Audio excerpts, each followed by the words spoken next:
Welcome back नाज़रीन, आपको एक बार फिर से हम शो में खुश आमदीद कहेंगे। नाज़रीन, सबसे पहले आगाज़ में हम गुफ्तगू कर लेते हैं जी, जिस तरह से डेंगू के केसेस रोज़ बरोज़ सामने आ रहे हैं और केसेस बढ़ते चले जा रहे हैं। आपके सामने सूरत हाल है, आपसे अपडेट हर रोज़ की बुनियाद पर हम शेयर कर रहे हैं। अब जो हमारे पास अपडेट है उसके मुताबिक कल के अगर हम फिगर्स बताएं, 119 मरीजों में डेंगू वायरस की तस्दीक हुई है और हर गुजरते दिन के साथ अभी रिसेंट आज की भी अपडेट आ जाएंगी जो कि हम आपके साथ शेयर करेंगे। और जी आपको ये बताते चलें कि जी केसेस जहाँ पे बढ़े हैं वहाँ पर अब अमवात भी रिपोर्ट होना शुरू हो गई हैं, जो कि बहुत ज़्यादा अफसोसनाक चीज़ है, लेकिन इस पर अमल दरामद उस तरह से नहीं किया जा रहा।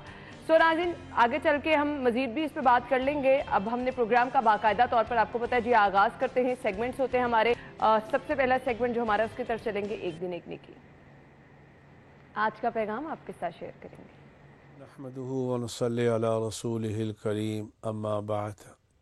मेरे दोस्तों, बुज़ुर्गों, भाइयों, मेरी बहनों, आज का मेरा पैगाम ये है, देखना मजलिस एक अमानत होती है, उसके अंदर जो गुफ्तगू होती है वो भी अमानत होती है, उसको फैलाना शरअन जायज़ नहीं है। हमारे मुआशरे में एक बहुत बड़ी ख़राबी, अगर किसी ने किसी को फ़ोन किया कोई ख़ास बात करने के लिए, तो वो आदमी जिसको फ़ोन किया जा रहा है उसकी बग़ैर इजाज़त के उसकी कॉल को रिकॉर्ड कर कर उसकी तशहीर करता है। शरीयत मुताहरा में इसकी गुंजाइश नहीं है। ऐसे ही एक आदमी किसी से कोई खुफिया बात, राज की बात करना चाहता है, उसके लिए लाउड स्पीकर खोल कर वो आवाज़ सबको सुनाना शरीयत इसकी भी इजाज़त नहीं देती, क्योंकि अल्लाह के नबी सल्लल्लाहु अलैहि वसल्लम ने इरशाद फरमाया, अल मजालिसु बिल अमाना, मजलिस एक अमानत होती है। ये ऐसा गुनाह है जो आवाम के अंदर भी, ख़वास के अंदर भी और सियासतदानों के अंदर भी पाया जाता है। अल्लाह हमें इस गुनाह से बचने की तौफ़ीक़ अता फ़रमाए। व आखिरु दावाना अनिल हम्दुलिल्लाहि रब्बिल आलमीन। आमीन सुम आमीन। ये था जी आज का पैगाम। खबरें क्या हैं? सबसे पहली खबर फाइनली खुशाइन खबर है, अच्छी खबर है। पोलियो मुहिम के आगाज से पहले बड़ी कामयाबी, शहर की 5 ड्रेन के सैंपल नेगेटिव आ गए।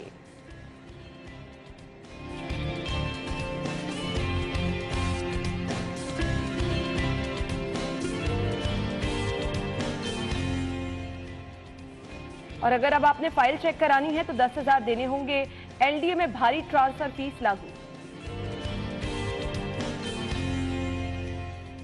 पंजाब को 3 लाख टन गंदम की जरूरत। वजीर आला का दरामद के लिए वजीर आजम को खत। और जिन्ना अस्पताल में नस्ब, दोनों सीटी स्कैन मशीनें खराब।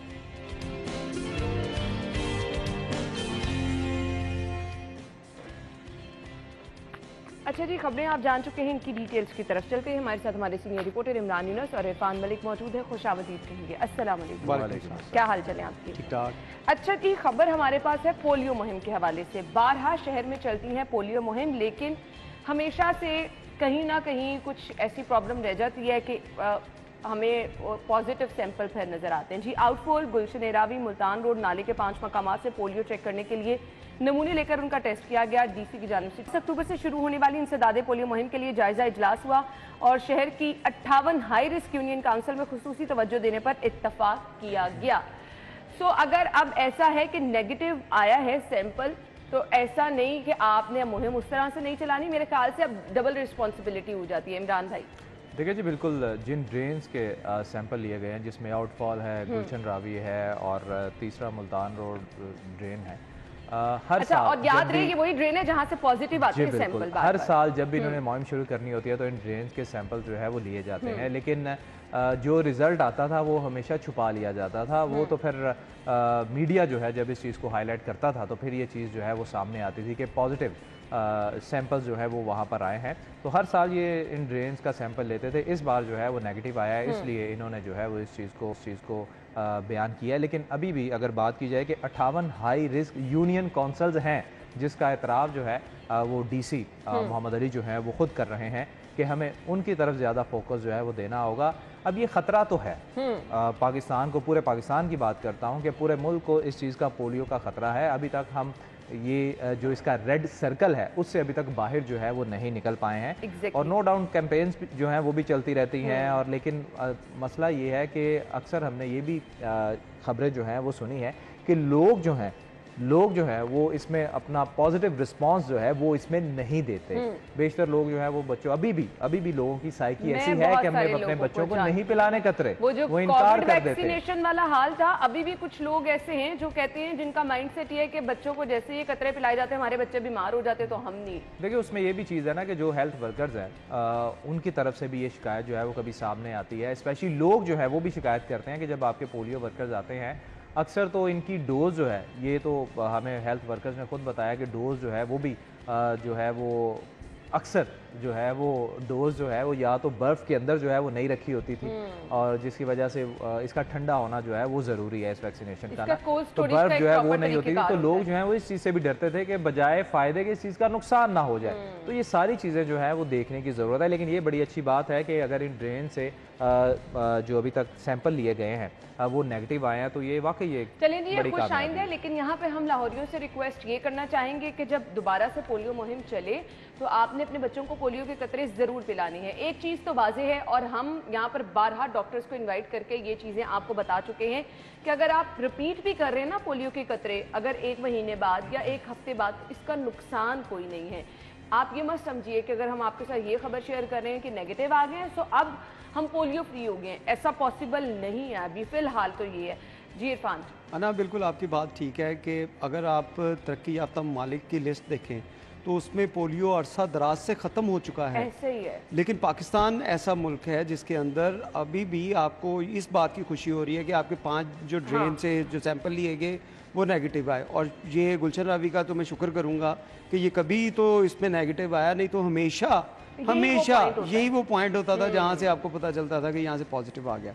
دوسری بات جو اس سیکٹر کی تھی کہ ان کو ویکسینیشن جو ہے وہ کروائی جا رہی ہے کہ نہیں، تو اس میں بڑا ایک فلاز یہ تھا کہ ہماری پالیسیز جو تھی وہ ہمیشہ جو ہے اس کے اوپر گڑبڑ رہتی ہے. پالیسیز کے اندر وہ گڑبڑ کس طرح رہتی ہے کہ آپ اگر دیکھیں کہ ڈینگی کا سیزن چل رہا تھا تو ہمیں پتہ چلا کہ ڈینگی ورکر جو رکھے گئے تھے جو سپرے کے لیے یا باقی کاموں کے لیے جو کانٹریکٹ پہ تھے ان کا کانٹریکٹ ختم کیا جا رہا ہے. اسی طرح یہ سکولز کے جو ٹیچرز ہیں یا ہیلتھ ورکرز تھے ان کو اس کے اوپر لگایا جاتا تھا کہ وہ اپنی جو ویکسینیشن ہے جب یہ پولیو مہم چلتی ہے تو ان کو جا کے دیں. تو اس میں پیسے کا بھی بڑا نا ایشوز آتے تھے کہ ان جو لوگ ورکر جو وہاں پہ گھروں میں جا کے پولیو کی ویکسین دیتے تھے ان کو فنڈ کا بھی کافی ایشو تھا.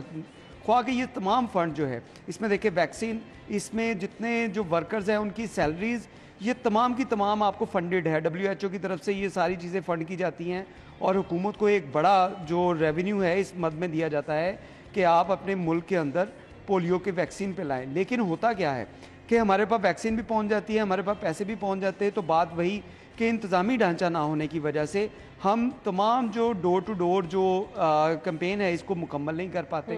کئی علاقے ایسے چھوڑ جاتے ہیں جہاں پہ ہم پولیو کے ویکسین نہیں دے پاتے، اور اسی وجہ سے آپ دیکھیں کہ عرصہ دراز تک ہمیں یہی سننے میں آتا رہا گلشن راوی سے، آؤٹ فال روڈ سے، یہاں سے ہمیں نالے سے جو اس کے سیمپل مل گئے. لیکن اب یہ خودکفائی چیز ہے اور اب اس کے اوپر جیسے عمران نے کہا کہ رسپانسبلٹی آپ کی بڑھ گئی ہے کہ آپ نے اگر یہ نیگیٹو آیا ہے تو اس کے بعد آپ یہ انشور کریں کہ ہر گھر تک آپ کی ٹیم پہنچے، ہر گھر کے جو افراد ہیں وہ اس بات پہ قائل کر سکیں آپ کہ اپنے بچوں کو وہ ویکسین جو ہے وہ پلائیں. اور اس میں جو بات کہی گئی کہ کچھ لوگ جو ہیں وہ اوائڈ کرتے ہیں، اوائڈ نو ڈاؤٹ کرتے ہیں، لیکن ان کو جو ہے ان کو آپ نے سمجھانا بھی آپ لوگوں کا کام ہے. ہم دیکھتے تھے کہ جب کیپٹن عثمان یا اور ڈی سیز یہاں پہ کام کرتے تھے تو اس دور میں پولیو کمپین چلائی جاتی، तब भी ऐसे इश्यूज थे, लेकिन ये तमाम अफसरान ऐसे थे जो मौके पे खुद पहुंच जाते थे। जिस एरिया में इनको शिकायत मिलती थी कि यहाँ पे लोग रेजिस्ट कर रहे हैं, तो वहाँ पे पहुंचते थे, उनसे निगोशिएशन करते थे, निगोशिएशन के बाद उनको समझाया जाता आपको था। लोगों की काउंसलिंग और लोगों को इत्तेमाद में लेने की, जब तक आप पूरी काउंसलिंग नहीं कर लेंगे, जब तक आप ये इंश्योर नहीं कर लेंगे कि आप हर घर तक नहीं पहुंच पाते, तो ये मामला जो है वो आपको इसी तरह नजर आएंगे। आज आप खबर बड़े हम खुशी से बता रहे हैं लोगों को कि 5 पॉइंट ऐसे थे जहाँ सैंपल लिया गया, वहाँ पे नेगेटिव आ गया, लेकिन अगले अगर इसी तरह ये मामला हम डोर टू डोर ना पहुँच पाए तो देखिए ये खतरा अभी मंडला रहा है। बिल्कुल आपने सही कहा। जीरो नहीं हो तो ये खबर शेयर करने का मकसद सिर्फ ये है कि हम इस स्टैंडर्ड को मेंटेन रखें। अब जो पोलियो मुहिम शुरू हो, आपका ताउन अगर इसी तरह से रहेगा तो इंशाल्लाह हम एक दिन ये जरूर कहेंगे कि पाकिस्तान मुकम्मल तौर पर पोलियो फ्री हो गया। इसके लिए थोड़े से कहीं ना कहीं जो महकमा हेल्थ है या पोलियो टीमें हैं वहाँ नकाइज से उनको दूर करने की ज़रूरत है और कुछ हमें ताउन करना है। अभी भी वो लोग जो कि डिनाइल मूड में हैं उनको प्लीज़ ताउन करें। जो टीमें आपके डोर स्टेप पे आ रही हैं, अगर मिस हो जाए करीबी अस्पताल या फिर आपके सेंटर्स पे, ये करीबी जितने भी सेंटर हैं यूनियन काउंसिल के, वहाँ पे ये फैसिलिटी अवेलेबल है। ये सिर्फ और सिर्फ आपके बच्चे की सेहत से रिलेटेड चीज़ है और ये कमज़ोरी जो माजूरी है ये फिर पूरी ज़िंदगी के लिए रह जाती है। अल्लाह ताला हम सबको महफूज रखे। प्लीज़ ताउन कीजिए इन टीमों के साथ। ब्रेक के बाद वापस आएंगे, हमारे साथ रहिएगा।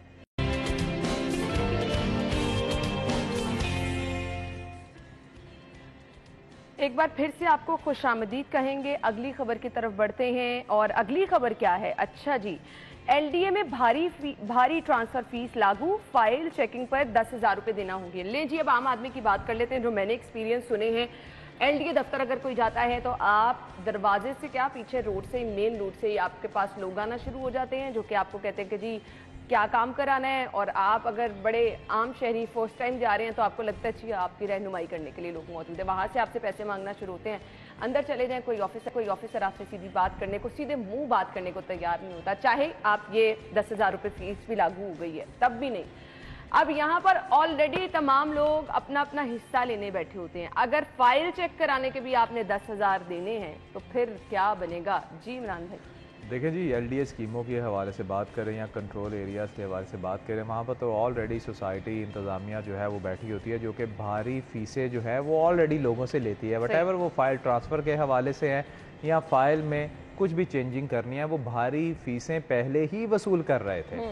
अब क्या हुआ है कि जब एलडीए की जानिब से ये रेट जो है वो नोटिफाई कर दिए गए हैं, बढ़ा दिए गए हैं और इसका बाकायदा तौर पे नोटिफिकेशन जो है वो भी जारी कर दिया गया है और अब जो है वो फीसें डबल से भी ज़्यादा जो है वो हो जाएंगी। लेकिन अगर एलडीए के हवाले से बात करें कि अगर कोई शहरी खुद से एलडीए के ऑफिस में जाता है तो वहाँ पर जो है वो 10,000 रुपया फ़ीस जो है वो रखी जाएगी और जो कि मेरे ख्याल से बहुत ज़्यादा है और इसका तमाम तर बर्डन जो है वो शहरियों पर ही पड़ेगा। और ये सिर्फ जो इनकी जानिब से रेट बताए गए हैं इतने रेट नहीं होंगे, इससे ज़्यादा वसूल किए जाएंगे। इरफान मुझे ये बता दें, ये करना क्या है? सिर्फ फाइल चेक करनी है, पेपर ओरिजिनल है?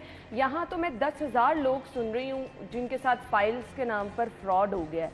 लेट्स सपोज अगर आप वो शहरी जाके अपनी फाइल चेक करवाने जाते हैं तो वो तो ना, इसके साथ आप सिर्फ ये बात कर रहे हैं कि जो लोग एलडीए में जा रहे हैं और अपने डॉक्यूमेंट चेक करवाने के लिए उनको फीसें दी जाएगी, उनके ऊपर फीस लागू कर दी गई है। इसके साथ साथ इनके ऊपर तो इम्पैक्ट आएगा, ओवरऑल इकॉनमी के ऊपर बहुत बड़ा जो मनफी असर इसके ऊपर आएगा। आप देखें कि इस खबर के मुताबिक आपने फ़ी मरला जो पहले 7,000 रुपया फ़ीस थी इसकी ट्रांसफ़र फ़ीस की, उसको आपने कर दिया है 1% जो ओवरऑल अमाउंट होगी उसका 1% आपको जो है वो जमा करवाना पड़ेगा। अच्छा, अब इससे होगा क्या कि अगर आपकी 1 करोड़ रुपए की फाइल है तो उसमें 1 लाख रुपया आपने एलडीए को जमा करवाना है। 1 करोड़ रुपए का आपका प्लॉट है, 1 लाख रुपया एक मरले का वो सिर्फ एक मरले का। इस हद तक ये पैसे जो बढ़ गए हैं कि आप देखें कि इससे क्या होता है कि जो इन्वेस्टर्स है, इन्वेस्टर प्रॉपर्टी में इन्वेस्ट नहीं करता, इन्वेस्ट नहीं करेगा, पैसा वो अपने पास रोक लेगा, पैसा रोकेगा तो इकोनॉमी का जो सर्कल है वो नहीं चल पाएगा। सिर्फ आपने रेवेन्यू अपना इकट्ठा करने के लिए एलडीए ने इतना लोगों के ऊपर भारी भरकम फीसें लगा रहे हैं। ये 10,000 रुपया क्या, आप लाख रुपया लोग देते हैं कि हमारी जो फाइल है इसको चेक करवा दें। लोग इतने चक्कर लगवाते हैं, उनसे रिश्वत के नाम के ऊपर वो पैसे लिए जाते हैं। अब अगर फीस आपने वहाँ पर रख दी है, लेकिन इसके लिए आप ये बाउंड करें कि लोगों को फैसिलिटेट करें। वन विंडो के नाम पे आपने जैसे बात की कि आप उस रोड के ऊपर आ जाए तो आपको टाउट माफिया इतना वहाँ पे आपको जो है वो लपके का आपकी तरफ कि हमें बताएं आप क्या कागज, और ये तमाम सरकारी ऑफिस, आप पासपोर्ट के ऑफिस चले जाएं, आप एक्साइज के ऑफिस चले जाएं, गैस के ऑफिस, ये गैस के जो बिल इश्यूज आए, बिजली के बिल के इशू आए, वहाँ पे आपको ऐसे हर जगह के ऊपर आपको ऐसे माफिया जो है वो नजर आता है, जो लोगों से पैसे लेकर अब वो काम कैसे करवाता है। डेफिनेटली उन लोगों के अंदर जो कनेक्शंस हैं, उनके कनेक्शंस हैं, वो बाहर आपसे पैसे लेते हैं, वो कहते हैं आपको इतनी लाइन में लगने की ज़रूरत नहीं है, आपको इतना जो टाइम ज़ाया करने की ज़रूरत नहीं है, हम खुद करवा देंगे। वो आपसे फ़ीस लेते हैं और आपके काम करवाते हैं। इन चीज़ों को आपने अगर फीसें रखनी है, आपने रेवेन्यू जनरेट करना है, तो लोगों को फैसिलिटेट भी करें, लेकिन उसके साथ साथ ये फ़ीसों के अंदर कमी भी करनी चाहिए। जैसे मैंने आपको कहा कि जिस तरह प्रॉपर्टी का जो इश्यूज़ थे कि पहले जब आप तमाम ओवरऑल आप प्रॉपर्टीज़ देखें तो उसके अंदर एक बहुत ज़्यादा स्लम्प आया हुआ है। प्रॉपर्टीज़ के जो इस वक्त बायर है वो मार्केट में पहले ही ऑलरेडी मौजूद नहीं है। उसकी वजह यह है कि अब से 6 माह पहले जब हुकूमत के जो हालात जो हैं वो ख़राब हुए, तो उस वक्त इन्वेस्टर्स ने पैसे तब ये इस वजह से रोक लिए कि अनसर्टेनिटी थी कि लोगों को पता नहीं था कि हालात किस तरफ जाएंगे, उन्होंने पैसा रोक लिया। उसके बाद जब वज़ीर आज़म शहबाज शरीफ साहब बने तो इन्होंने टैक्सेस के अंदर इतनी जो लोगों को टाइट कर दिया कि लोगों ने तब भी इन्वेस्टमेंट ना की, कि अगर वो इन्वेस्टमेंट करते हैं अपने सेविंग के लिए तो उसमें भी उनको भारी भरकम फीसें जो हैं टैक्स की मद में देना पड़ती थी। अब एलडीए ने भी यही काम शुरू कर दिया है। एलडीए में अब आप जैसे हम बात कर रहे हैं कि 1 करोड़ रुपए का अगर किसी की फ़ाइल है तो उसको 1 लाख रुपया एलडीए को जाके देना, जमा करवाना पड़ेगा कि जी ये आपकी फ़ीस है। भाई इन लोगों को वो क्यों दे? बाकी टैक्सेस जो दे रहे हैं, हर जगह के ऊपर आप टैक्स लागू कर रहे हैं, तो इसमें भी आपकी कुछ रह गया था, उस पर भी आपने लोगों के ऊपर बर्डन डाल दिया।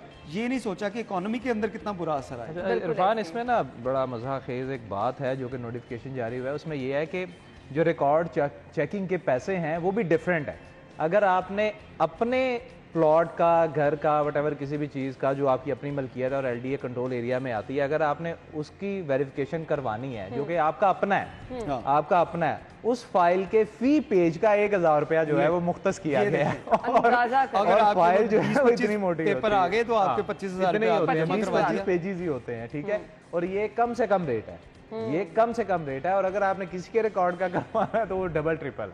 और आम आदमी जिनको इन चक्करों का पता ही नहीं है कि चले हम तो आपके साथ ये चीज़ें शेयर कर रहे हैं ना, वो पता नहीं कितने पैसे इन तमाम चीज़ों में लुटा बैठता है। यानी यहाँ पर पैसों के बगैर तो मुमकिन है ही नहीं कि आप कोई काम करवा सके। चले पैसे भी ले लें, फिर भी इन फाइलों में इतनी प्रॉब्लम्स इरफान निकल आती हैं, आपके साथ इतनी हेरा फेरियाँ पैसे की जाती हैं कि बाद में आपको पता चलता है कि जी किस तरह से फ्रॉड किया गया।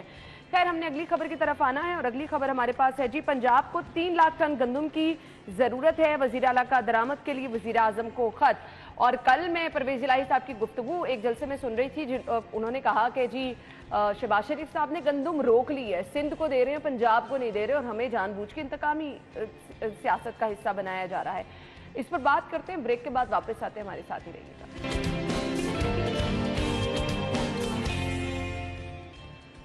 Welcome back. और अब ये मसला मेरे ख्याल से बढ़ता चला जा रहा है और इस पर माफिया जिसको हम कहते हैं वो भी इस चीज़ से फ़ायदा उठा रहा है।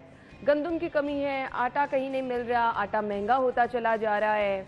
ऑल्दो दावे ये किए जा रहे हैं कि ग्राउंड रियलिटी ऐसी नहीं है, लेकिन आसपास से वो लोग जो कि रोज़ाना की बुनियाद पर आटा खरीदते हैं, 2-3 दिन का स्टॉक सिर्फ लेकर आ सकते हैं, वो बता रहे हैं कि जी आटा महंगा भी मिल रहा है। और चक्की मालिकान उनको ये कह रहे हैं कि जी अब ये नए रेट हैं या जो भी हालात हर मार्केट के अपने ही हैं। लेकिन यहाँ पर वज़ीर आला साहब जो हैं उन्होंने वज़ीर आज़म को ख़त लिखा है और पंजाब को 3 लाख टन गंदम की ज़रूरत है, उनकी जानिब से ऐसा कहा गया है। इरफान, क्या कहेंगे? अना देखिए, इसमें जब ये हुकूमत के जो है वो रजीम चेंज जिसे कहा जाता था कि रजीम चेंज आ रही है और उसमें हुकूमत की अदला बदली हुई, तो उसके बाद हालात ये पैदा हुए कि हर एक को अपनी सीटें बचाने की फिक्र पड़ गई। इसके अंदर हमारी जो पॉलिसीज़ थी कि हमने पंजाब ने अपनी बहुत सी गंदम जो ऐसी थी जो केपी को भिजवा दी थी, उसके बाद अपने पास स्टॉक में रही नहीं। अब ये वफाक से गंदम मांग रहे हैं, वफाक इनको गंदम दे नहीं रहा। वफाक के पास क्योंकि अपना स्टॉक जो है वो कम होता जा रहा है, इस वजह से नहीं दी जा रही। वज़ीर आला पंजाब की जानिब से 10 लाख मेट्रिक टन जो है वो गंदम, उसका मुतालबा किया गया था कि वफाक उनको फौरी दे या उनको ख़रीदने के लिए इजाज़त दे कि वो पर्सनली इस गंदम को ख़रीद सकें। उसके ऊपर कल वज़ीर आज़म पाकिस्तान का एक बयान जो था वो बड़ा काबिल गौर था। उसमें उन्होंने कहा कि ہم کسی بھی پرائیویٹ کمپنی کو یہ نہیں کہیں گے کہ وہ گندم خریدے اور سرکار کے پیسے سے وہ منافع بنائے اور اپنی جیبیں گرم کرے. اس کے اوپر اس وقت تنازع چل رہا ہے وفاق کا اور پنجاب کے درمیان. اور اب جو صورتحال ہے کہ آپ نے پہلے لانگ ٹرم پلاننگ کی نہیں پنجاب نے, اور پلاننگ نہ ہونے کی وجہ سے گندم اپنی آئی ڈونٹ نو آپ لوگ ایگری کرتے ہیں یا نہیں کرتے, یہ وفاق اور پنجاب کے جو اپنے اپنے معاملات ہیں نا, اس کی وجہ سے عوام پس رہی ہے. بالکل, ان لوگوں کا کیا جا رہا ہے, ان لوگوں کو کچھ بھی نہیں جا رہا, ان کے کوئی ایشوز نہیں ہیں. ان کو نہ تو گیس کی فکر ہے, نہ ان کو بجلی کی فکر ہے, نہ ان کو بلوں کی فکر ہے, نہ ان کو گھر میں راشن کی فکر ہے. یہ تو بڑے کام ہے نا, آٹا بنیادی ضرورت ہے جس کو ہم سستا کہتے تھے. ہم کہتے تھے چولہے کوئی گوشت نہیں کھائے گا, کوئی سبزی نہیں کھائے گا, کوئی دال نہیں کھائے گا, آٹا تو روٹی تو کھانی کھانی ہے کسی نے. دیکھیں جی, زرخیز ملک ہے ہمارا, ریکارڈ گندم یہاں پر جو ہے وہ بیجی بھی جاتی ہے اور پھر گندم غائب ہو جاتی ہے, گندم غائب ہو جاتی ہے. اصل تو یہ ہے کہ اس چیز کو کنٹرول کرنے کی ضرورت ہے. یہ جو مسائل ہے نا کہ اس صوبے کو جو ہے وہ کم گندم ملی ہے, اس صوبے کو زیادہ مل گئی ہے, بات آپ ٹھیک کر رہی ہیں کہ جب پولیٹیکل جو ہے وہ کشمکش چل رہی ہوتی ہے نا کہ صوبہ کسی اور کے پاس ہے, مرکز کسی اور کے پاس ہے, تو یہ چیزیں نظر ہی آتی ہیں. یہ اصل جڑ تک نہیں جا رہے. یہ کہ ابھی بھی لاہور شہر کی ہم اگر بات کریں تو یہاں پر بلیک میں گندم جو ہے وہ ابھی بھی بک رہی ہے, آٹا جو ہے وہ بھی بلیک میں مل رہا ہے. اب بات اس طرح ہے کہ اگر محکمہ خوراک کے حوالے سے میں بات کروں تو محکمہ خوراک جو ہے وہ بیچارہ مجبور ہے. وہ تو چلے ٹھیک ہے کہ جہاں پر کوٹا کم دیا جا رہا ہے, چاہے وہ دکانیں ہیں یا تندور ہیں یا جو بھی ہے, محکمہ خوراک بیچارہ کیا ہے, جو اس کے پاس رجسٹرڈ لوگ ہیں. اسپیشلی میں یہاں پر ایک اور چیز آپ کو یہاں ضرور مینشن کرنا چاہوں گا, جو کہ پچھلے فرائیڈے بھی میں نے اس چیز پہ ساری ریسرچ کی تھی. جو ہم یہ کہتے ہیں نا کہ فلانے ایریا میں جو ہے وہ آٹا نہیں مل رہا, فلانے ایریا میں آٹا نہیں مل رہا, محکمہ خوراک جو ہے وہ آٹا صرف وہاں پر دیتا ہے جو لوگ جو ہے وہ فوڈ گرین لائسنس جو ہے محکمہ خوراک کا حاصل کرتے ہیں. سستا آٹا انہیں کو ملتا ہے. جی, سستا آٹا صرف ان کو ملتا ہے, وٹ ایور وہ تندور ہے, وٹ ایور وہ ڈیلرز ہے. لیکن اب یہاں پر میں آپ کو ایک اور ایشو بتاؤں کیا ہوتا ہے. یہاں پر کیا ہوتا ہے کہ محکمہ خوراک بھی بیچارہ مجبور ہے, اس کو کسی نہ کسی کی کال آتی ہے اوپر سے کہ جی اس کو آپ نے آٹا دینا ہے, اس کو گرین لائسنس دے دیں. اب یہاں پر فیک گرین لائسنس جو ہے لوگ وہ بھی لیتے ہیں ڈیلرز, اور وہی ڈیلرز بعد میں آٹا بلیک میں فروخت کرتے ہیں اور بیچارے عوام کو وہ آٹا ملتا نہیں ہے. اس پہ محکمہ خوراک بیچارہ ان کے لائسنس کینسل بھی کرتا ہے. لیکن یہ صورتحال چینج نہیں ہوتی. ہر سال ہم اس صورتحال کو دیکھتے ہیں کہ گندم جو ہے اس کا سٹاک کم ہو گیا. حالانکہ پہلے یہ بات آتی ہے کہ جی ریکارڈ گندم جو ہے وہ اس بار خریدی گئی ہے, اس کے بعد کیا ہوتا ہے کہ جی گندم جو ہے وہ کم ہو گئی ہے. اب وزیر اعلیٰ صاحب, میں تو خود حیران ہو رہا ہوں کہ یہ کہہ رہے ہیں کہ جی پنجاب کو اس وقت فوری طور پر 3 لاکھ میٹرک ٹن گندم کی فوری ضرورت ہے, ادروائز جو کوٹا ہم بازار میں دے رہے ہیں, مارکیٹس میں دے رہے ہیں, اس کو مزید کم کر دیا جائے گا. اور بھائی حالات تو یہاں پر ہیں, نان پہلے مہنگے ہیں, روٹیاں پہلے مہنگی ہیں, اب آپ مزید روکیں گے تو صورتحال کہاں پر جائے گی. ان کے پاس پالیسی کا فقدان ہے, یہ اس چیز کو نہیں سوچ رہے. یہ بس یہ کہتے ہیں کہ ٹھیک ہے جی ہم اپنی پوائنٹ سکورنگ جو ہے وہ کرتے رہیں, اور بس وہ یہ صورتحال جو ہے وہ نہ صرف پالیسی کا فقدان ہے, میرے خیال سے اس پر کام کو عرفان کرنا بھی نہیں چاہ رہا ہے. انا بالکل یہ بات ٹھیک ہے آپ کی, جیسے ہم بات کر رہے ہیں کہ ترجیحات میں چیزیں شامل نہیں ہیں, ہم نے کبھی اس کے اوپر پلاننگ ہی نہیں کی. دیکھیں ہم اتنے سالوں سے ہم افغانستان میں گندم جو ہے وہ بھجوا رہے ہیں. ہم کس لیے بھجوا رہے ہیں؟ افغانستان میں ہم گندم بھجوا کے اسی چکر میں رہتے ہیں کہ ہمیں ڈالر آئیں گے. ڈالر آنے کے لیے ہم جب ہمارے پاس گندم ختم ہو جاتی ہے پھر انہی ڈالر سے ہم مہنگی گندم جو ہے وہ بیرون ملک سے منگوا رہے ہوتے ہیں. جب اس طرح کی پالیسی ناقص پالیسیز ہوں گی تو اس میں عوام ہی پسے گی, عوام کو ہی مہنگا آٹا ملے گا, عوام کی جیبیں ہی خالی ہوں گی. ان کا کچھ نہیں جانا. جن لوگوں نے پالیسیز بنانی ہے ان کو یہ فکر ہے کہ ہماری سیٹیں بچ جائیں, ہماری وزارت بچ جائے, ہماری جو ہے منسٹریاں بچی رہیں, ہمارے معاملات ٹھیک چلتے رہیں. عوام کی کسی کو فکر نہیں ہے. اب یہ ایشوز آپ کو کئی دفعہ نظر آ رہے ہیں پچھلے 3-4 سالوں میں, آپ کو یہ ہر دفعہ یہ ایشوز نظر آتے ہیں کہ گندم جو ہے اپریل میں ہم اس کو کٹائی کر رہے ہوتے ہیں, مئی میں گندم کی قیمت بڑھ رہی ہوتی ہے, جون کے اندر گندم آپ کو مل ہی نہیں رہی ہوتی. اور جہاں پہ وہ بات ہے کہ بلیک میں مل رہی ہے, ابھی بھی شہر میں آپ دیکھیں 4000 روپیہ من گندم آپ کسی سے بھی لینا چاہیں آپ کو مل جائے گی. اب ان اداروں کو نہیں پتا, ہمیں پتا ہے. اگر عوام کو پتا ہے کہ ہم نے کہاں سے گندم خریدنی ہے تو کیا ان اداروں کو نہیں پتا جن سے 4000 روپیہ وہ لے رہے ہیں؟ تو ادارے جا کے وہاں پہ کریک ڈاؤن نہیں کر سکتے کہ بھئی آپ نے گندم ابھی تک رکھی ہوئی ہے تو آپ نے کیوں رکھی ہوئی ہے, سرکار کو کیوں نہیں. سرپرستی کرنے والے خود یہی لوگ ہوں تو مافیا کو کنٹرول کون کرے گا؟ فی الحال بریک لیتے ہیں, واپس آتے ہیں بریک کے بعد.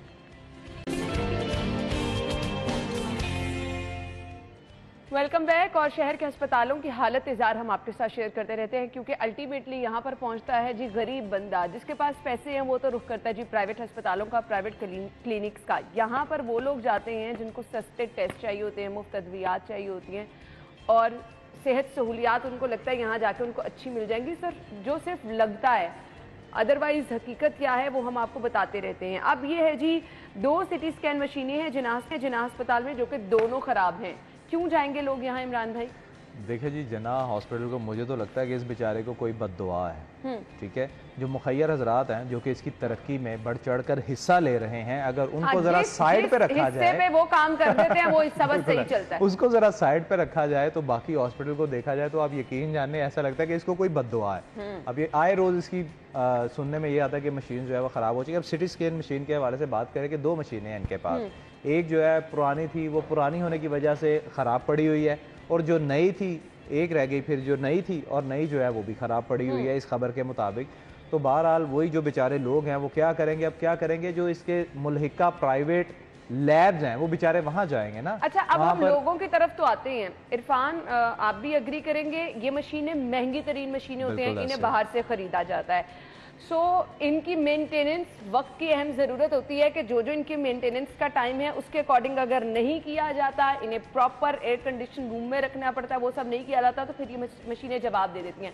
और जब जवाब दे देती हैं तो उस लेवल के टेक्नीशियन यहाँ पे मौजूद नहीं है, तो फिर मशीनें बंद कमरों की नज़र हो जाती है ना। देखिए, मुझे तो ये चीज़ याद आती है कि जाहिद चौधरी साहब की खबरें हम तब से देख रहे हैं जब जाहिद चौधरी साहब के घने बाल थे तो तब से हम देख रहे हैं कि हॉस्पिटल में कभी मशीनें खराब है, कभी लिफ्ट खराब है, और वाकई ये बात ठीक है। ये कई हुकूमतें बदली, कई हुकूमतें बदले। ये नहीं कि ये सिर्फ ये इस हुकूमत में ऐसा हो रहा है या पिछली हुकूमत में ऐसा नहीं होता था, ये शुरू से ही ऐसे हालात चल रहे हैं। सरकारी हॉस्पिटल जो हैं उनमें तो किसी दुश्मन को भी ना जाना पड़े, अल्लाह ताला रहम करे। ऐसे सूरत हाल है कि आप, ये तो सिटी स्कैन मशीन्स की बात हो रही है। आप ये गर्मियों में मेरा इत्तेफाक हुआ सर्विसेज हॉस्पिटल की एमरजेंसी में जाने का।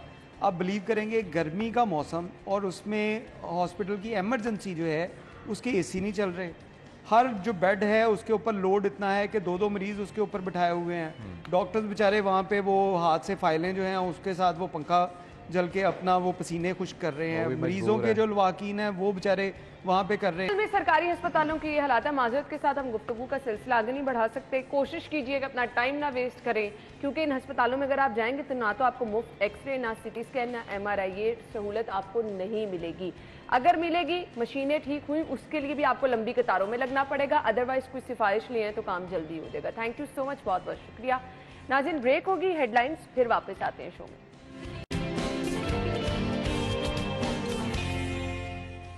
सिटी 10 में आपको खुश आमदीद कहेंगे। जुमे का मुबारक दिन है। प्रोग्राम के इस हिस्से में चूंकि माह रब्बीउल अव्वल भी है, सो हमने देखा कि जश्न का सा समा रहा। जैसे ही रब्बीउल अव्वल का महीना स्टार्ट हुआ, आशिकाने रसूल सल्लल्लाहु अलैहि वसल्लम की तरफ से वो जो एक मोहब्बत और अकीदत का इजहार अपने ही अंदाज में किया जाता है, गली मोहल्लों को सजाया जाता है, महाफिल का एहतमाम किया जाता है, और पूरा महीना घर में महफिल मिलाद का लोग एहतमाम करते हैं। लेकिन सवाल ये पैदा होता है कि आया नबी करीम सल्लल्लाहु अलैहि वसल्लम की सुन्नत, उनकी तालीमात पर हम अमल पैरा हो भी रहे हैं या नहीं। आपने अपने घर में मिलाद की महफिल तो सजा ली, बहुत अच्छी बात है, लेकिन हमें ये भी देखना है कि आया नबी करीम सल्लल्लाहु अलैहि वसल्लम ने जो इरशादात फरमाए, जो तालीमात फरमाई, क्या सिर्फ हम नमाज की पंजगाना वक्त अदायगी को यकीनी बना सकते हैं? क्या सिर्फ हम इस बात को यकीनी बना सकते हैं कि हमने झूठ नहीं बोलना,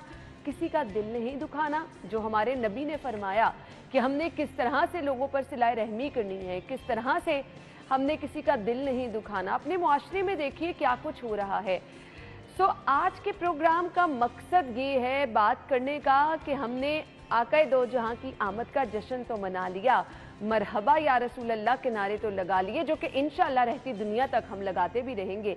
लेकिन वक्त की अहम ज़रूरत ये भी है कि आका की तालीमात पर अमल किया जाए, उनको आगे फैलाया जाए, सिराते मुस्तकीम पर चला जाए, उसवा रसूल की पाबंदी की जाए। इससे क्या होगा? दीन, दुनिया, आखिरत आपकी तमाम संवर जाएगी।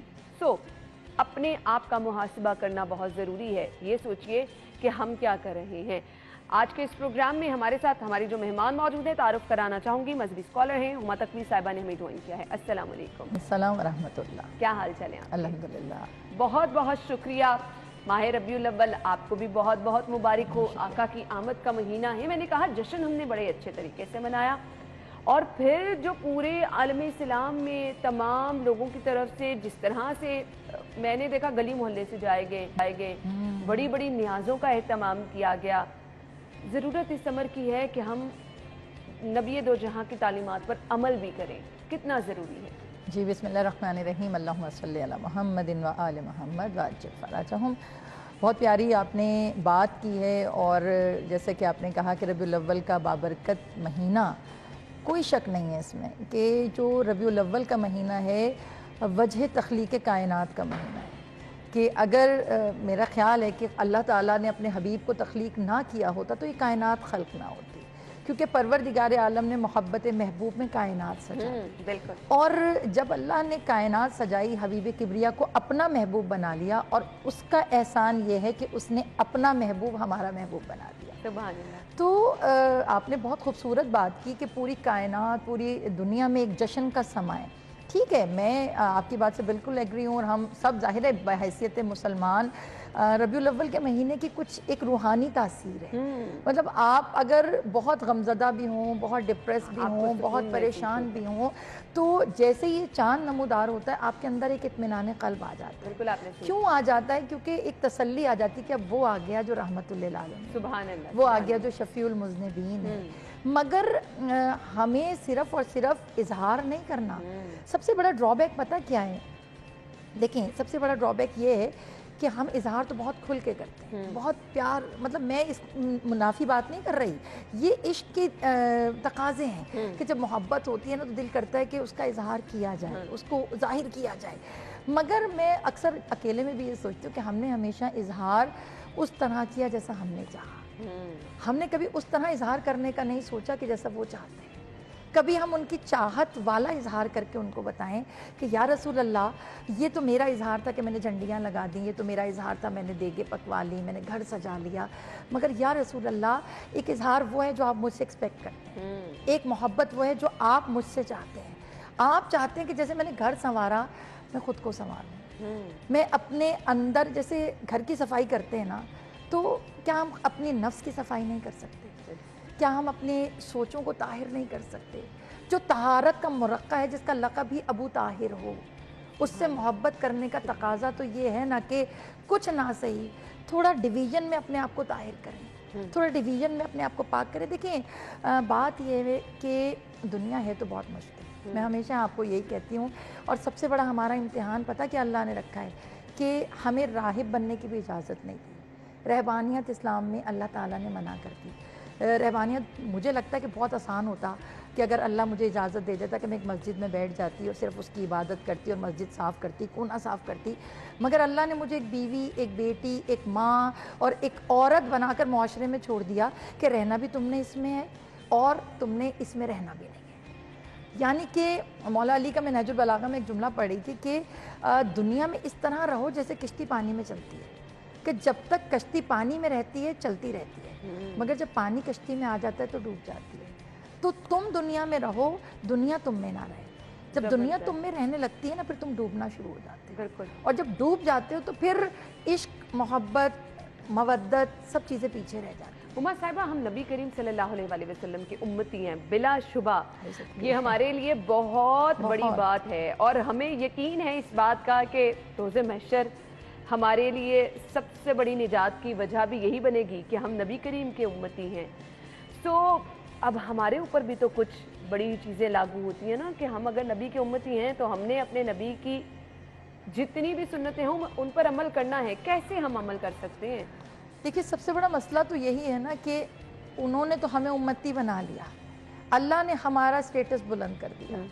मैं एक बुक पढ़ रही थी तो उसमें लिखा था कि इंसान के अंदर जो सबसे मतलब उसका मर्ज है ना, बाज़ मर्ज होते हैं जो ज़ाहिरी होते हैं, कुछ अंदर के मर्ज है जिन पे मेरा और आपका बिल्कुल फोकस नहीं है। तो कहा इंसान के अंदर एक मर्ज है जो शैतान वदीयत करता है, डालता है, और वो है तकब्बुर।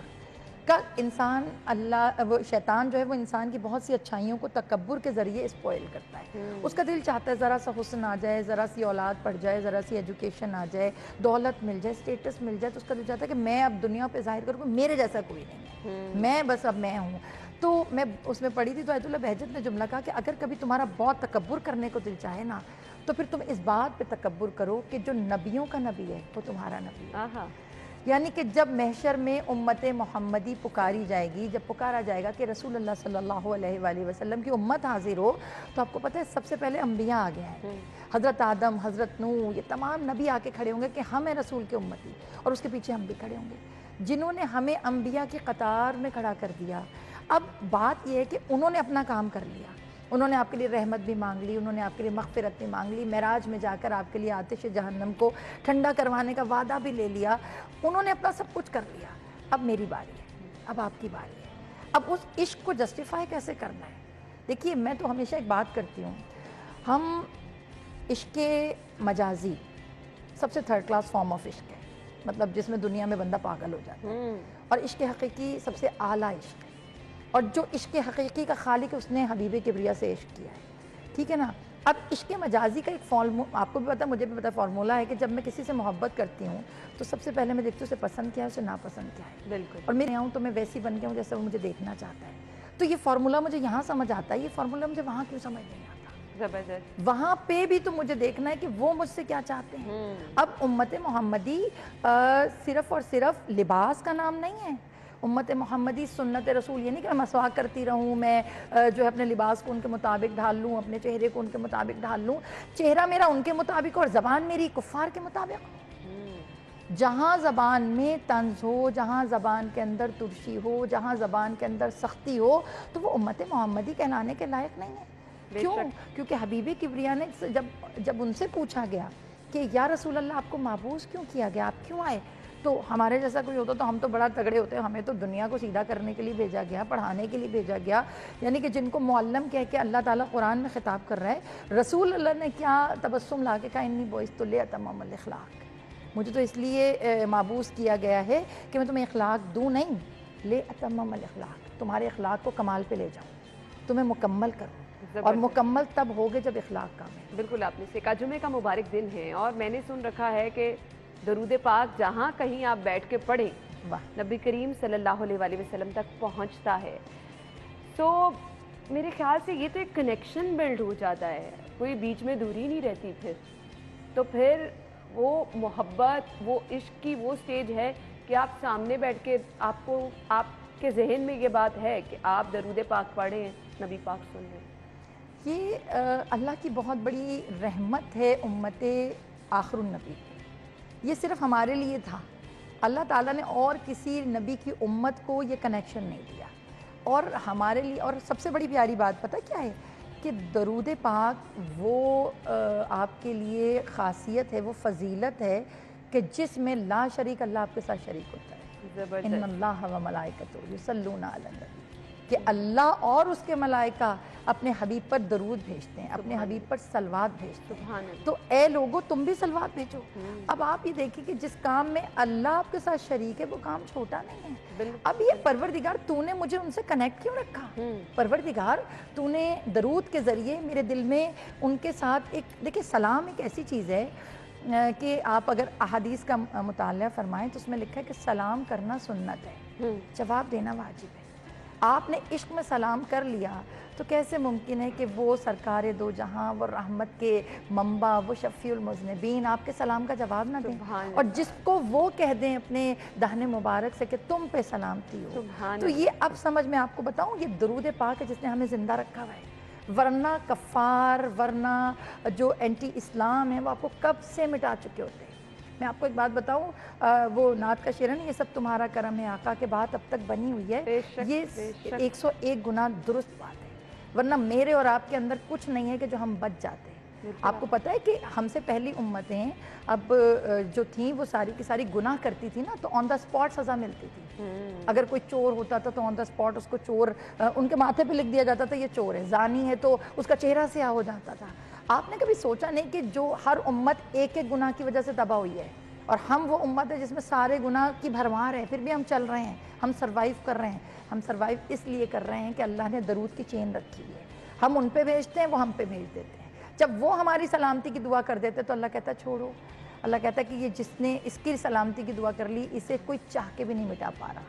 تو اب آپ دیکھ لیجیے، آپ کے سامنے ہی ہے۔ مجھے سچا عاشق رسول ہم کسے کہہ سکتے ہیں، اس کی ڈیفینیشن بتا دیں۔ دیکھیں بہت مشکل بھی اور پیارا بھی کویسچن ہے۔ دیکھیں عاشق ہونے کے لیے جناب اویس قرنی نام سنا ہوگا آپ نے۔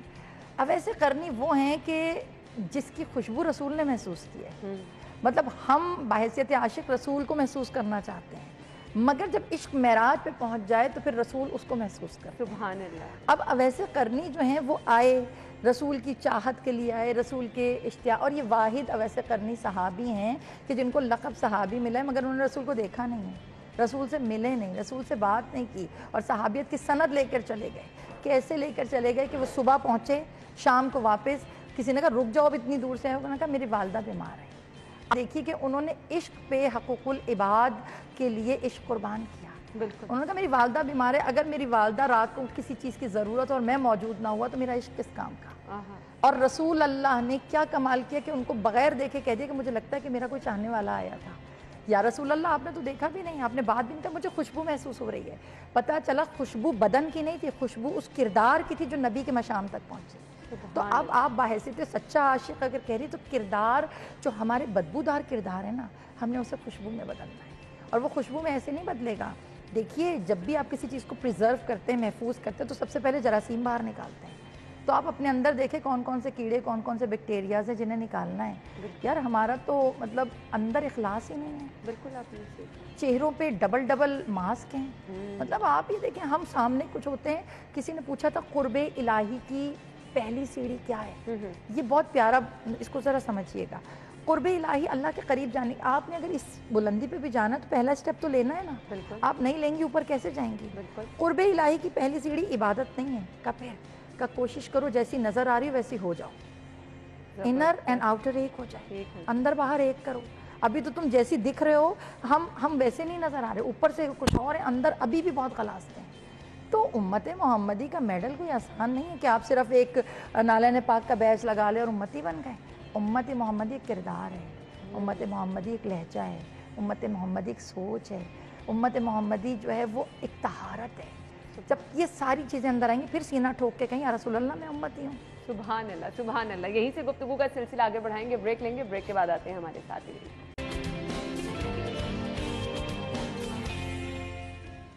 خوش آمدید آپ کو ایک بار پھر سے کہیں گے۔ نبی کریم صلی اللہ علیہ وآلہ وسلم کی تعلیمات اب ہم نے جاننا ہے وہ کون سی ہیں جو ہمیں دین دنیا میں بھلائی دے سکتی ہیں۔ ہم چاہتے ہیں ہماری دنیا تو اچھی ہو جائے، یہ دنیا اچھی گزار بھی رہے ہیں، گزر بھی رہی ہے، ایک دن اچھا ایک دن برا، کبھی خوش آپ ہیں کبھی آپ غم میں ہیں، لیکن وہ ہوتا ہے نا کہ اندھیرے کے بعد سویرا ہو ہی جاتا ہے، لیکن وہ آخرت ہم نے کیسے سنوارنی ہے ہما صاحبہ؟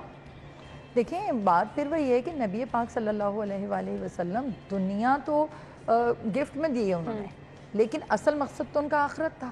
وہ یہ 60 سال کی زندگی دینے والے نہیں تھے، بخیل تو نہیں ہے اللہ تو بڑا کریم ہے، وہ تو بقا کی بات کرتا ہے، فنا کی تو بات کرتا ہی نہیں ہے۔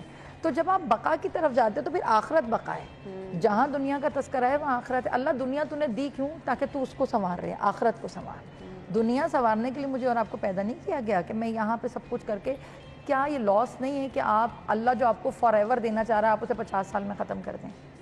یہ لاس ہے۔ ہم 50 سال پہ فوکس کر رہے ہوتے ہیں کیونکہ آج کل تو ایوریج ایج 50 بھی بڑا کوئی بونس ہی مل جائے کسی کو، تو یہ 50-60 سال پہ ہمارا فوکس ہوتا ہے۔ ہم نے کبھی یہ نہیں سوچا کہ یہ جگہ وہ ہے جہاں سے ہم نے مٹیریل پرووائڈ کرنا ہے آگے کے لیے۔ اب نبی پاک صلی اللہ علیہ وآلہ وسلم نے تسلیاں تو کرا دیں کہ میں شافع المحشر ہوں، ٹھیک ہے میں شفاعت کروں گا، لیکن میں اکثر ایک بات کرتی ہوں، میں کہتی ہوں دیکھیں میرا بچہ جب رزلٹ کا گراؤنڈ بھرا ہوا ہوتا ہے نا، پوری کلاسز بیٹھی ہوتی ہے، اس میں آواز دی جائے کہ جی فلاں امی کا بچہ فیل ہے، کھڑے ہو جا رہا، تو مجھے اتنی شائنس فیل ہوگی کہ میرا بیٹا فیل اور مجھے لاؤڈلی پکارا جا رہا ہے، میں کتنا شرمندہ ہوں گی۔ تو کبھی رسول اللہ کے بارے میں کیوں نہیں ہم سوچتے کہ جب محشر کا بھرا ہوا میدان ہوگا وہاں کہیں گے جی امت آ رہی ہے رسول اللہ کی، اور جب امت آ رہی ہے تو پیچھے نامہ اعمال کچھ نہیں ہے۔ اب آخرت کے لیے کرنا کہ آپ یہ دیکھیں 2 چیزیں آپ کی بخشش کی ضامن ہیں، ایک یہ حدیث مبارکہ یہ میں اپنی طرف سے نہیں کہہ رہی، نبی پاک نے کہا میں ضامن ہوں اس کی شفاعت کا۔ ضامن نبی پاک ہر ایک کی شفاعت کے نہیں ہے کہ آپ خالی رجسٹر لے جا کے نبی کے آگے رکھ دیں گے یا رسول اللہ آپ نے وعدہ کیا تھا، ہم بھی تو کچھ کریں۔ ٹیچر بھی 33 مارکس اس کو دیتی ہیں جس کے 32 ہوتے ہیں، جس کا ہوئی 0 اس کو 33 تو نہیں دے دیتی۔ بالکل آپ نے تو ہم نے کیا کرنا ہے؟ انہوں نے کہا کہ میں ضامن ہوں اس کا۔ کس کا؟ کہ جس کے واجبات پورے ہوں اور حقوق العباد قضا نہ ہوں۔ حقوق العباد پہ کمپرومائز نہیں کرنا، واجبات ادا کرنے ہیں، بیچ میں پھر یعنی دونوں میں سے کسی ایک کی چھوٹ نہیں ہے؟ نہیں ہے نا، یہ اس میں چھوٹ پتہ کیا ہم ہے؟ کہتے ہیں ہم نماز پڑھ رہے ہیں، روزہ رکھ رہے ہیں، حج کر رہے ہیں، زکوٰۃ دے رہے ہیں، لوگوں کا دل دکھائی جا رہا بیٹا ہزاروں واقعات ایسے ہیں کہ وہ روزہ دار خاتون ہے، نبی پاک نے اس کے گھر کھانا بھجوا دیا کہ اس نے کہا یا رسول اللہ آپ کو پتہ ہے میں تو سارا سال روزہ رکھتی ہوں۔ رسول اللہ کہا رکھو روزے، تمہارے روزے کسی کام کے نہیں جب تمہاری زبان سے دوسرے محفوظ نہیں ہیں۔ تمہارے دروازے پہ سائل دستک دے رہا تم سجدہ طویل کر کے بیٹھی ہوئی، اللہ کو نہیں چاہیے یہ سجدہ، سجدہ مختصر کرو۔ تمہاری ماں آواز دے رہی ہے اور تم کہہ رہی ہو اماں میں تسبیح پڑھی ہو، اللہ کو نہیں چاہیے یہ تسبیح۔ اللہ مستحبات پر کمپرومائز کر سکتا ہے، حقوق العباد پہ نہیں کر رہا۔ حکم ہے کہ اگر تمہارے گھر میں مریض ہے تو نماز طویل نہ کرو، کہ اگر اسے تمہاری ضرورت ہے تو تم نماز کو مختصر کر کے اس کی بارگاہ میں جاؤ، اللہ تمہیں نماز کا ثواب دے گا۔ مطلب یہ نبی پاک صلی اللہ علیہ وآلہ وسلم کے کردار کو اگر آپ دیکھیں، ہر وقت مصلی پہ نہیں رہے وہ، انہوں نے اپنے آپ کو لوگوں میں فال کیا، صادق و امین کہلائے ہیں وہ عبادت گزار تو تھے، اور اللہ تعالیٰ جب لوگ ان کو کہتے تھے آپ تو رسول ہیں، آپ مصلی پہ کیوں ساری رات گزارتے ہیں، یعنی خدا کو کہنا پڑا کہ میرے حبیب اتنا نہ کھڑا ہوا کر کے تیرے قدموں پہ ورم آ جائے۔ اللہ جانے کتنی راتیں نبی پاک نے مصلی پہ گزاری ہیں۔ تو کسی نے کہا آپ تو رسول ہیں آپ کیوں کھڑے ہو جاتے ہیں؟ تو رسول کہتے ہیں جتنا مرتبہ بلند ہوتا ہے اتنی اطاعت بلند ہوتی ہے۔ سبحان اللہ۔ اب ہم چاہتے ہیں کہ مرتبہ بھی بلند ہو، اطاعت بھی نہ کریں۔ آپ ایون جس سے محبت کر رہے ہیں اس کو تو جسٹیفائی کرتے ہیں اپنے اخلاق سے، اپنے کردار سے۔ اور یہی بات میں ہمیشہ کرتی ہوں کہ امت گروہ کا نام ہے، امت ایک طاقت کا نام ہے، اسٹرینتھ کا نام ہے۔ بہت معذرت کے ساتھ میں کہوں گی یہودی اسٹرانگ کیوں ہیں؟ کیونکہ وہ درمیان میں کسی کو آنے نہیں دیتے، اور ہمیں تو بریک کرنا اتنا آسان ہے، ہمیں توڑنا اتنا آسان ہے۔ ربیع الاول کے مہینے میں جو ہے ہم باتیں کر رہے ہو تو کوئی کہتا ہے رسول 12 کو ہوئے، کوئی کہتا ہے رسول 17 کو ہوئے۔ او بھائی چھوڑ دو، ڈیٹس چھوڑو کہ کس ڈیٹ کو پیدا ہوئے ہیں۔ آپ یہ دیکھو کہ برکت کا مہینہ ہے، آپ یہ دیکھو کہ رحمتوں کا مہینہ ہے، اور اس رحمت کے مہینے میں ہم نے سب سے پہلے کیا کرنا ہے؟ متحد ہونا ہے۔ وَاعْتَصِمُوا بِحَبْلِ اللَّهِ جَمِيعًا، اللہ قرآن میں کہہ رہا ہے کہ تفرقے چھوڑو، آپس میں متحد ہو۔ اور میں تو ہمیشہ یہ بات کہتی ہوں کہ شکر کیجئے ہمیں متحد کرنے والی زنجیر کا نام رسول اللہ ہے، کہ وہ ہر فقہ، ہر مکتبہ فکر کو جوڑ کر پھر اللہ کی بارگاہ میں کھڑا کرتے تھے۔ لیکن پھر وہی بات ہے کہ ہمیں سب سے پہلے لائل ہونا پڑے گا، اپنے ساتھ بھی اور نبی پاک کے ساتھ، اپنے کردار کو، اپنے اعمال کو۔ میں دکھ ہوتا ہے کہ آپ ایک اسلامی جمہوریہ لکھتے ہیں اپنے ساتھ، اور یہاں پر وہ کہتے ہیں کہ میری ملاقات ہوئی ایک صاحب سے، وہ کہنے لگے یہاں پہ پاکستان میں ایک کام بڑی ایمانداری سے ہوتا ہے۔ پوچھا کیا؟ کہتے بے ایمانی۔ کہتے ہیں ایک بے ایمانی ہے جو بہت ایمانداری سے کرتے ہیں، یعنی جس کو آپ شکایت کرتے ہیں کہ ہم پہ حکمران کرپٹ ہیں یا یہ ہے یا وہ ہے یا ہمارے ساتھ کیا ہو رہا ہے، وہ بھائی آپ کے ساتھ کچھ نہیں ہو رہا، آپ خود کر رہے ہیں۔ ایک ٹماٹر بیچنے والے کو بھی اگر موقع ملے نا کہ وہ 2 ٹماٹر غائب کر لے تو وہ کر لیتا ہے۔ بالکل ایسے، بالکل صحیح کہا۔ تو جب چھوٹے سے چھوٹے لیول سے کرپشن سٹارٹ ہے تو پھر بڑے پہ ہم پہ تو پھر ایسے ہی آئیں گے۔ تو آپ جب رسول اللہ سے بات کرتے ہیں تو پھر رسول اللہ کے ساتھ ان کے کردار، ان کی تعلیمات، ان کی لائلٹی، یعنی وہ رسول جو اگر تجارت بھی کر رہا ہے تو بھیگا ہوا مال علیحدہ رکھ کر اور خشک علیحدہ رکھ کے کہہ رہا ہے یہ سستا ہے، یہ ہیوی ہے، کیوں کا اس میں پانی کا وزن شامل ہے۔ یہ صرف واقع سبحان اللہ کہنے کے لیے ہیں کہ آپ میلاد میں پڑھیں اور اس کے بعد لوگوں سے کہیں کہو سبحان اللہ۔ سبحان اللہ وہ لفظ ہے کہ جو رسول کہیں آپ کے لیے کہ یہ میرا امتی ہے۔ بالکل صحیح، اور یہ بہت بڑی اور بہت زبردست بات کی ہے۔ اگر آپ سچا امت رسول بننا چاہتے ہیں، عاشق رسول بننا چاہتے ہیں، تو یہ وہ چیزیں صرف یہ نہیں کہ ہم محافل کا اہتمام کرائیں، ہم میلاد کی محافل سجائیں، آپ کو پھر ان تمام چیزوں کو مد نظر رکھنا ہے۔ تعلیمات بھی نبی کریم صلی اللہ علیہ وسلم کی دیکھنی، ان پر عمل پیرا ہونا ہے۔ وہ پھر جو صراط مستقیم ہے وہ اصل راستہ یہی ہے۔ وہ جو آپ کہتے ہیں کہ روز محشر ہمارا نامہ اعمال ہمارے دائیں ہاتھ میں ہو، وہ اسی طرح سے ہوگا۔ میسج کیا دینا چاہیں گے دیکھنے والوں کو؟ میسج یہی ہے کہ جب آپ عاشق رسول ہونے کا دعویٰ کرتے ہیں تو پھر عشق زبان پہ نہ نظر آئے، کردار پہ نظر آئے، بہت ہر شخص چہرے سے پتہ چلے کہ یہ عاشق رسول۔ زبردست زبردست، اس سے بڑی بات میرے خیال سے کوئی ہو ہی نہیں سکتی۔ بہت بہت شکریہ آپ کے قیمتی وقت کے لیے، جزاک اللہ۔ سلامت رہیے۔ ناظرین بریک لیں گے، بریک کے بعد آتے ہیں۔ खुशामदीद आपको एक बार फिर से कहेंगे, कल इंटरमीडिएट के नताइज का ऐलान किया गया और वो नताइज तो हमने आपके साथ शेयर किए थे, लेकिन इन तमाम रिजल्ट्स में कामयाबी का तनासुब भी बताया। अब जो कामयाब बच्चे हुए जिनमें पोजीशन होल्डर्स जो कि बिलाशुबा उनकी मेहनत रंग लेकर आती है अपने पेरेंट्स के लिए, पूरी फैमिली के लिए, हम सब के लिए ऐसे बच्चे मोटिवेशन भी होते हैं, फ़ख्र भी होते हैं। सो इंटरमीडिएट की पोजीशन होल्डर हलीमा बाबर हमारे साथ मौजूद हैं, उन्हें अपने शो में वेलकम कहेंगे। अस्सलाम वालेकुम। वालेकुम अस्सलाम। क्या हाल चले आपके? अल्हम्दुलिल्लाह ठीक। सबसे पहले तो आपको बहुत बहुत मुबारक हो। मुझे ये बता दें, पोजीशन माशाल्लाह से आपने हासिल की, प्लान था आपको, अंदाज़ा बच्चे घर आके देखते हैं ना कि हमारे पेपर में ये कुछ हुआ, इतने मार्क्स तो आ जाएंगे, सब करती थी आके? नहीं, मैं ये कुछ भी नहीं करती थी। अच्छा। ये बिल्कुल अनएक्सपेक्टेड था। मैंने पेपर्स करके और फिर अच्छे तरीके से अपनी बेस्ट देकर अल्लाह ताला पर छोड़ दिया था और ये बिल्कुल अनएक्सपेक्टेड था। ज़बरदस्त। अच्छा, अब मुझे लगता है कि वो बच्चे जो पोजीशन हासिल करते हैं ना वो बहुत पढ़ाकू होते हैं, कितना पढ़ती थी? नहीं मैं इतने ज़्यादा पढ़ाकू या बिल्कुल ऐसे नहीं है, मतलब मैं बस नॉर्मल 7-8 घंटे पढ़ लेना, इतना ज़्यादा नहीं कि 18 घंटे पढ़ते हैं, ऐसे नहीं। मेडिकल्स की स्टूडेंट हैं बाय द वे हलीमा, और सबसे फेवरेट सब्जेक्ट कौन सा? सबसे फेवरेट सब्जेक्ट बायोलॉजी। और उसमें नंबर अच्छे आए हैं? हाँ जी, फुल मार्क्स। ज़बरदस्त, ये तो बहुत अच्छी चीज़ है जी। अच्छा, अब मुझे ये बता दें, अब आपने कहा कि आपने अपनी पढ़ाई का टाइम नॉर्मल रखा है, बाकी एक्टिविटीज़ में भी उसी तरह से पार्टिसिपेट करती हैं, फैमिली में आना जाना, घर में अगर कोई आ रहा है टाइम देना। यहाँ पे तो बच्चे कहते हैं हम सारा दिन पढ़ते रहते हैं, नंबर फिर नहीं आते। सो आपकी पढ़ाई में डिफरेंस, ऐसा क्या डिफरेंट चीज़ें थी जो आपको लगता है कि आपने कम भी पढ़ा तो अच्छा पढ़ा, कैसे?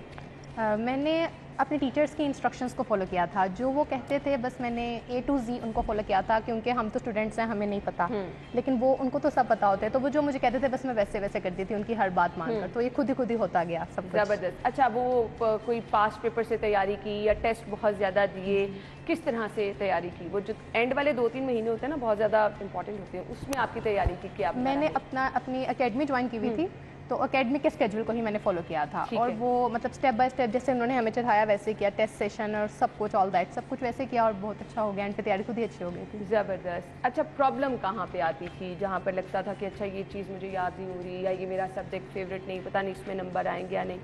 हर किसी का एक वीक पॉइंट तो होता है, तो आपका वीक पॉइंट क्या था? मुझे कुछ सब्जेक्ट्स में हो जाता था, ये नहीं मैं कहूँगी कि मुझे कोई एक सब्जेक्ट ही बुरा लगता था या एक सब्जेक्ट में हमेशा मसला होता था, किसी टॉपिक में मसला हो जाता था, कभी हैंड राइटिंग का इशू हो जाता था, तो वो मैं अपनी टीचर से कंसल्ट करती थी और वो मुझे मतलब सारा अच्छे तरीके से गाइड कर देते थे, तो वो इशू खुद ही रिजॉल्व हो जाता था। कितने बहन भाई हो आप? हम 4 बहन भाई हैं। और आप कौन से नंबर? मैं सबसे छोटी हूँ। सबसे छोटी हो, बाकी बहन भाई पढ़ रहे? हाँ जी। अच्छा जी, तो आप सब में से पहली बच्ची हो जिसने? मेरे से जो बड़ी सिस्टर है ना, वो भी टॉपरी थी। माशाल्लाह माशाल्लाह। चले जी, ये तो बहुत अच्छी बात है। सो क्या समझती हो ये कामयाबी किसकी वजह से है? ये कामयाबी सबसे पहले तो अल्लाह ताला ने दी है, अल्लाह ताला की ही वजह से सब कुछ है, और उसके बाद दुआएं भी बहुत मैटर करती हैं। मेरे टीचर्स, मेरे पेरेंट्स और मेरे प्रिंसिपल सर और मेरे सारे फ्रेंड्स सब बहुत दुआएं करते थे मेरे लिए, तो मेहनत तो सब बच्चे इक्वली करते हैं, लेकिन दुआएं बहुत मैटर करती हैं। कैसा महसूस हो रहा था कल जब रिजल्ट आया? पेरेंट्स तो खुश होंगे, रिश्तेदारों के भी फोन आना शुरू हो जाते हैं ना, तो कैसा? हम तो बहुत सरप्राइज हो गए थे सारे, क्योंकि इतना एक्सपेक्ट नहीं किया था, बस छोड़ दिया था पेपर्स देके, तो बहुत मज़े की फीलिंग थी। अच्छा, जब मेडिकल आपने फील्ड ज्वाइन की, सो वो किसका डिसीजन था अपना? क्योंकि यहाँ पे बच्चों को प्रेशराइज किया जाता है ना कि नहीं आपने डॉक्टर ही बनना है, आपने डॉक्टर ही बनना है, मेडिकल की फील्ड में जाना है, सो आपका ये डिसाइड करना किसका डिसीजन था? ये मेरा अपना डिसीजन था, मुझे बचपन से ही शौक था डॉक्टर बनने का, तो सही, बचपन से ही बस है। सही। तो आप कुछ पेरेंट्स को कहना चाहेंगी कि बच्चों को उनके अकॉर्डिंग लेके चलना चाहिए, जो उनका पसंद का प्रोफेशन है उस तरफ जाने देना चाहिए, या फिर पेरेंट्स का ये रोल ठीक होता है कि वो अपने बच्चे को प्रेशराइज? नहीं, ये बिल्कुल भी ठीक नहीं होता। मतलब मैंने जो ऑब्जर्व किया अपने इर्द गिर्द बच्चों में, यानी बाकी जो स्टूडेंट्स होते थे मेरी क्लास में, तो मतलब मेरे पे कोई प्रेशर नहीं था, तो मैं बहुत रिलैक्स होकर पढ़ती थी कि बस मेरा अपना दिल कर रहा है तो मैं पढ़ रही हूँ। अम्मा ने कभी नहीं कहा कि चलो उठो टीवी छोड़ दो और जाके बैठो? माँ बाबा ने कभी नहीं मुझे कहा, मतलब वो कहते थे बस तुम्हें जैसे अच्छा लग रहा है जैसे पढ़ रही हो, उन्होंने मुझे कभी फोर्स नहीं किया, मैं अपनी मर्जी से अपना मेरे स्केड्यूल था उसको फॉलो करती थी और पढ़ती थी। जो पेरेंट्स बच्चों को यानी फोर्स करते हैं ना, तो वो अच्छा परफॉर्म नहीं कर पाते, उनके ऊपर प्रेशर होता है, पेपर करते हुए उनके जहन में बातें आ रही होती हैं कि मामा देख लेंगी, बाबा देख लेंगे, अच्छे मार्क्स ना आए तो क्या होगा।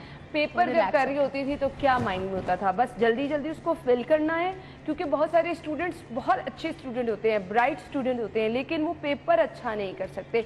सो हमें कुछ बता दें कि आपने पेपर जब आपके हाथ में आ गया तो फर्स्ट प्रायोरिटी क्या होती है, किस तरह से पेपर आप अपना सॉल्व करती हैं? पेपर जब आ जाए ना आपके हाथ में, तो ये मुझे ना 9-10 क्लास से मेरे टीचर्स ने मतलब आदत डाली हुई थी।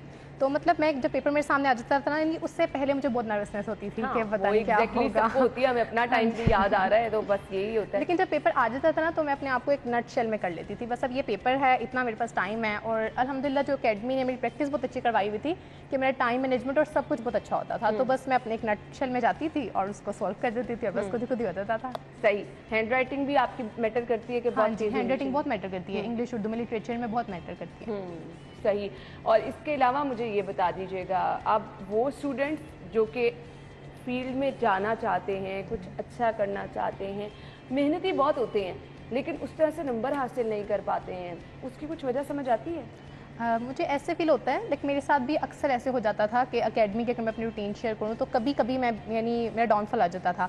मैं अगर मैं किसी टेस्ट में मैक्सिमम दे रही तो मेरे मार्क्स कम आ जाते थे, तो मुझे तब ऐसे लगता है कि हमें अपने ऊपर यकीन भी होना चाहिए। क्या सॉर्ट आउट किया, उसकी रीज़न क्या समझ? मैंने अपने अकॉर्डिंगली तो मैंने ये सॉर्ट आउट किया है कि जब मैं अपने ऊपर यकीन नहीं रखती थी, अल्लाह ताला पर यकीन रखती थी कि बस मुझे आता है, लेकिन मेहनत सबने की है, जाहिर सी बात है, याद भी है सबको, लेकिन लिखते हुए आप घबरा रहे हो, आप डर रहे हो कि लाइक मुझे नहीं आता, मेरे से नहीं होगा। तो आप पहले से ये सोच रहे हो, तो लिखते हुए आप कैसे अच्छा लिख सकते हो? तो अपने माइंड को, अगर आप पेपर सॉल्व करें तो माइंड भी आपका पेपर ही सॉल्व, ये ना सोच रहा हो कि मेरे मार्क्स अच्छे नहीं आएंगे। बहुत ज़बरदस्त। अच्छा, देखने वालों का मैसेज क्या दोगी? स्टूडेंट्स जो आपकी तरह माशाल्लाह से पोजीशन हासिल करना चाहते हैं, क्या मैसेज देना चाहोगे? मैं यही मैसेज देना चाहूँगी, बस मेहनत करें, मेहनत करने से सब हो जाता है। मेहनत करें और अल्लाह ताला पर यकीन ज़रूर रखें और अपने माँ बाबा से, अपने टीचर से दुआएं ज़रूर करवाएं, कि दुआएं बहुत मैटर करती हैं, और बस मेहनत करें, यकीन रखें। हाँ जी, मेहनत के अलावा तो भाई कुछ नहीं है, दुआएं ज़रूरी हैं, लेकिन मेहनत आपकी सबसे फर्स्ट स्टेप है, उसके बाद दुआएं रंग लेकर आती हैं।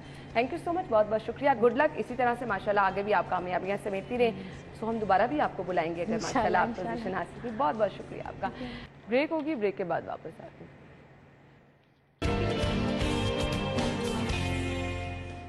अच्छा जी, प्रोग्राम का वक्त तो इख्तिताम को पहुंच चुका है, लेकिन आप तक हमने ये मैसेज पहुंचाना था कि आप अपना बहुत सारा ख्याल रखिएगा। बहुत सारे इश्यूज इस वक्त चल रहे हैं, स्मॉग भी है, डेंगू केसेस भी बहुत सारे बढ़ते चले जा रहे हैं, सो एहतियात की ज़रूरत है। ये बदलते मौसम के साथ भी लोग बीमार हो रहे हैं। बुखार की सूरत में अपना टेस्ट ज़रूर कराएं, फाइंड आउट करें कि असल में इशू क्या है, आया डेंगू बुखार है तो उस हिसाब से आप इलाज मुआलजा कराएं। अपना बहुत सारा ख्याल रखिएगा, अपनी सजेशंस आप हम तक पहुँचाएँ, इंशाल्लाह हम अपने प्रोग्राम का हिस्सा बनाएंगे। फीडबैक आपका बहुत अहमियत रखता है। कल सेम टाइम पर मुलाकात होगी। अल्लाह हाफिज़।